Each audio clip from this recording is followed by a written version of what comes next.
සුබ දවසක් කියලා පිළිගන්නවා අදත් මගේ YouTube channel එකට. අද සාකච්ඡා කරන්නේ Open University එකේ selection test එකට අහන්න පුළුවන් IQ ප්‍රශ්නය. මේ IQ ප්‍රශ්නය එන්න පුළුවන් degree programs මොනවද කියලා අහුවොත් LLB degree එකට එන්න පුළුවන්, BMS degree එකට එන්න පුළුවන්, ICT degree එකට එන්න පුළුවන්. ඒ වගේම education degree එකට එන්න පුළුවන්. එතකොට මෙන්න මේ degree program වලට එන්න පුළුවන් IQ ප්‍රශ්නයක් තමයි මම අද අරගෙන ඇවිල්ලා තියෙන්නේ. එතකොට බලමු මේ IQ ප්‍රශ්නේ කොහොමද විසඳගන්නේ කියලා.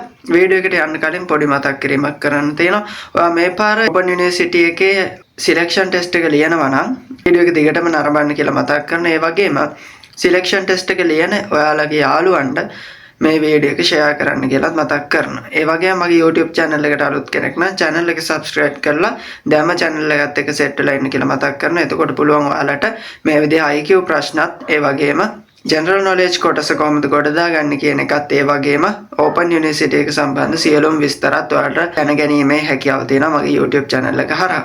එහෙනම් අපි යමු අද IQ ප්‍රශ්නේ මොකක්ද කියලා බලන්න.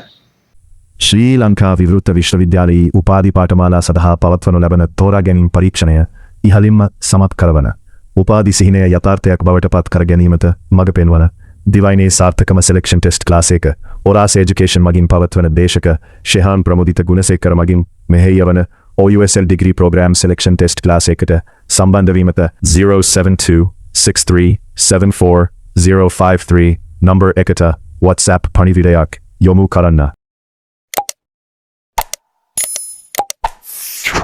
හරි අද මම ගෙනාවු IQ ප්‍රශ්න තමයි වගාව අස්වැන්න කියලා දීලා තියෙනවා. ඊට පස්සේ අපිට මේකෙන් මේ හා සමානම පිළිතුර තමයි අපිට තෝරන්න තියෙන්නේ. එතකොට මේ වගේ ප්‍රශ්නයකදී කිසිම දෙයක් අපිට හිතා ගන්න බැරි වෙන්න පුළුවන් වගාවයි අස්වැන්නයි.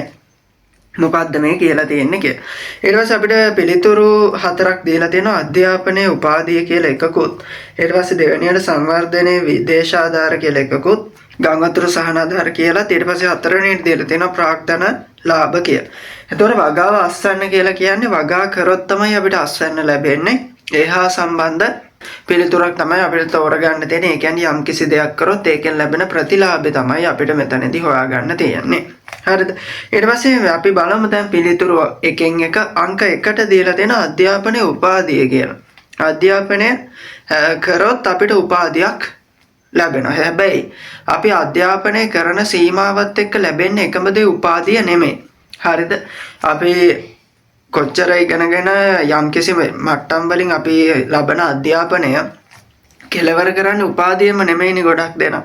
ඒතකොට අපි අධ්‍යාපනය කියන එක උපාධිය කියන්නේ එක්තරා දෙයක් විදිහට අපිට සලකන්න පුළුවන්. එතකොට අපි බලමු දෙවෙනියට මොකද්ද කියලා තියෙන සංවර්ධනයේ විදේශාධාර. සංවර්ධනය කරනවා නම් අපිට විදේශාධාර ගන්න වෙනවා ලංකාව වගේ රටක. හැබැයි අපිට සංවර්ධනය සඳහා විදේශාධාර අත්‍යවශ්‍යම නැහැ. ඒතකොට ගං වතුර සහනාධාර. ගං වතුර ගලන හැම මොහොතකම අපිට සහනාධාර ලැබෙන්නේ නැහැ. ඇත්තම කතාව. ගං වතුර තියනවා කියලා අපිට සහනාධාර නිතර හම්බෙන්නේ නැහැ. හරිද? ගං වතුර හැමෝටම සහනාධාර හම්බුනේත් නැහැ. ඒතකොට අපිට ඒක ගන්න අමාරුයි. ඊට පස්සේ අපිට දෙනවා ප්‍රාග්ධනයේ ලාභ කියලා. අපි දන්නවා ප්‍රාග්ධනය යොදවුවොත් අපිට ලාභ ලබන්න පුළුවන් මේ දෙයකට. හරිද? ප්‍රාග්ධනයේ හරි දෙයකට යොදවුවොත් අපිට ලාභ ලබන්න පුළුවන්. ඒතකොට වගාව අස්වැන්න. වගාවේ අස්වැන්න අඩු වැඩි වෙන්න පුළුවන් වුණාට අනිවාර්යෙන් අස්වැන්නක් ලැබෙනවනේ. ඒතකොට ප්‍රාග්ධනයේ යොදවුවොත් අපිට අනිවාර්යෙන් ලාභ ලැබෙනවා. හරිද?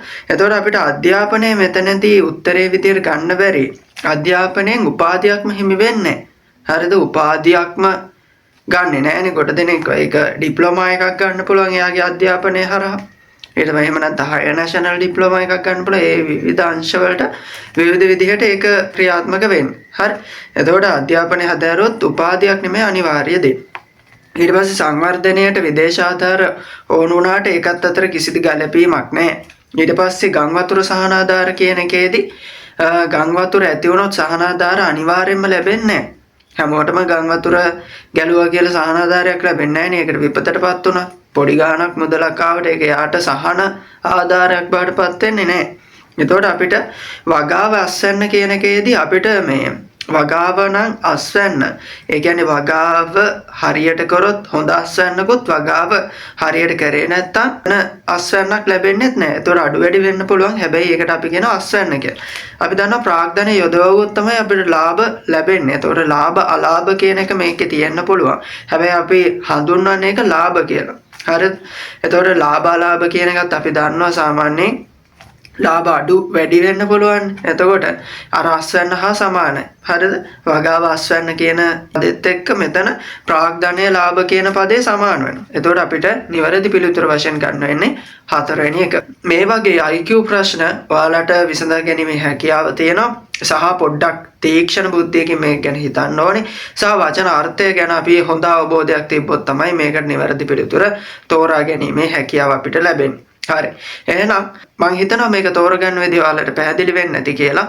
එතකොට මම අපේ පන්ති මාලාව ගැන විස්තරත් අහපු අයට මම මේ වීඩියෝ එක හරහාම සාකච්ඡා කරන්න අපේ පන්ති මාලාව ගැන විස්තර ORS Education Institute එක හරහා Open University එකේ selection test එකට ORS Education ආයතනයේ පන්ති පැවැත්වෙන. එතකොට BMS LLB IT Education කියන degree program 4ට විශේෂ වූ පන්ති මාලාවන් පැවැත්වෙනවා. එතකොට ඒ සඳහා ඔයාලට සම්බන්ධ වෙන්න බලාපොරොත්තුවක් තියෙනවා නම් මෙන්න මේ WhatsApp නම්බරයට WhatsApp message එකක් දාලා අපේ පන්ති මාලාවත් එක්ක සම්බන්ධ වීමේ හැකියාව තියෙනවා. එතකොට අපේ පන්ති මාලාවට සම්බන්ධ වෙන ඔයාට අනිවාර්යෙන් මොඩල් පේපර්ස් හම්බ වෙනවා. ඒ කියන්නේ පාස් පේපර්ස් වගේම සාමාන්‍ය කැම්පස් එකෙන් පාස් පේපර්ස් ඉෂුව කරන්නේ. එතකොට ඔයාලට කලින් අවුරුදු වල ආපු ප්‍රශ්න හොයාගන්න තියෙන එකම ක්‍රමය තමයි අපේ පන්ති මාලාවට සම්බන්ධ වීම. ඒ වගේම GK කොටස සම්පූර්ණයෙන්ම ගොඩ දාගන්න. ඒ කියන්නේ general knowledge කොටස සම්පූර්ණයෙන්ම ගොඩ දාගන්න අපේ ටියුට් එකක් තියෙනවා. එතකොට ඒ ටියුට් එක අධ්‍යයනය කරලා ඔයාලට පුළුවන් අගේ GK කොටසට අදාළ ලකුණු 20ක ප්‍රමාණය සම්පූර්ණයෙන්ම ආවරණය කරගන්න.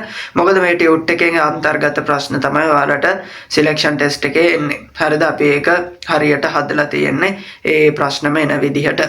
හරි. ඊට පස්සේ අපි English සිංහල ICT කියන සබ්ජෙක්ට් අදාළ ඩිග්‍රී ප්‍රෝග්‍රෑම් වලට අදාළව අපේ පන්ති පැවැත්වෙනවා. එතකොට එකම එක පන්ති ගාස්තුවක් යටතේ ඔයාට අදාළ සිලෙක්ෂන් ටෙස්ට් එකට අදාළ පන්ති වලට සම්බන්ධ වෙන්න හැකියාව තියෙනවා. අවම පන්ති ගාස්තුවක් යටතේ. එතකොට අපි පන්ති මාලාවත් එක්ක සම්බන්ධ වෙන්න බලාපොරොත්තු වෙන අය වීඩියෝ එකේ description box එකේ තියෙන WhatsApp group එකේ link එක ඔයාලට පුළුවන් WhatsApp group එකට join වෙන්න. WhatsApp group එක හරහා ඔයාලට Open University එකේ degree program ගැන විස්තරත් ඒ වගේම selection test එක ගැන විස්තරත් අපේ selection test class ගැන විස්තරත් ඒකේ දැක්වෙනවා. එතකොට ඔයාලට පුළුවන් admission update වෙලා අද තියෙන්නේ. එතකොට Open University එකේ දැන් application call කරලා තියෙන degree program ගැන ඔයාලට දැනගැනීමේ හැකියාව තියෙනවා. අපේ WhatsApp group එකට join වෙලා හිටියොත් එතකොට ඒ හරහත් ඔයාලට අපේ පන්ති මාලාව ගැන විස්තර දැනගැනීමේ හැකියාව තියෙනවා. එහෙනම් මම මේ වීඩියෝ එක අවසන් කරන්න. ඔයාලා හැමෝටම සුබ අනාගතයක් ප්‍රාර්ථනා කරනවා.